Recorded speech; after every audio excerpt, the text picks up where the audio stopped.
Alors, exercice numéro 8, donner la mesure principale de tous les angles suivants. Premier angle, 450. Par définition, la mesure principale d'un angle est comprise entre 0 degré inclus et 360 degrés exclus.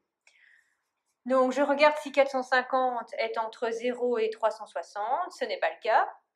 Je dois revenir entre 0 et 360, donc je vais retirer un tour complet. Je retire 360, j'obtiens 90 degrés. 90 est bien compris entre 0 et 360, donc c'est bien la mesure principale de 450.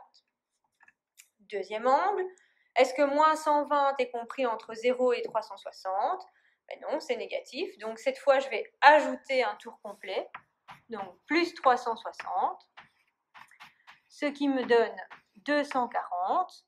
240 lui est bien compris entre 0 et 360, donc c'est la mesure principale de moins 120. Moins 405 degrés, plus petit que 0, donc je dois ajouter un tour d'abord. Ça me fait moins 45 degrés. Moins 45 est toujours en dessous de 0, donc je rajoute encore un tour, ce qui me donne 315 degrés. 315, lui, est bien compris entre 0 et 360, donc c'est la mesure principale de moins 405. Alors, je continue avec 870, qui n'est pas compris entre 0 et 360. Mais clairement, si je retire une fois 360, je vais encore être trop élevé, donc je vais retirer directement deux tours complets, c'est-à-dire 2 fois 360 degrés ou 720 degrés. J'obtiens 150 degrés, qui est bien compris entre 0 et 360. Donc, c'est une mesure principale, c'est la mesure principale de 870 degrés. Moins 335 degrés est négatif. J'ajoute un tour complet, donc 360. J'arrive à 25 degrés. 25 degrés est bien compris entre 0 et 360, donc c'est la mesure principale de moins 335.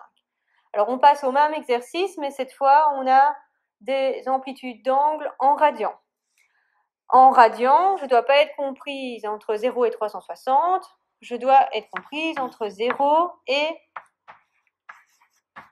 2π. Donc 0 inclus, 2π exclu, puisque 2π correspond à 360 degrés. Ici, j'ai des tiers, donc je mets au même dénominateur.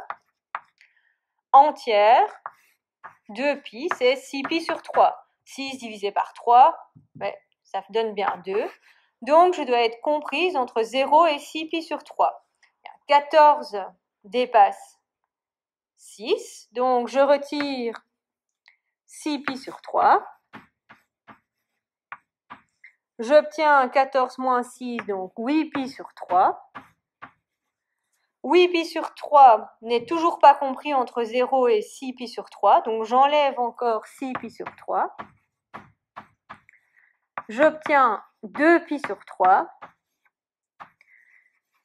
2π sur 3, lui, est bien compris entre 0 et 6π sur 3, donc c'est la mesure principale de 14π sur 3.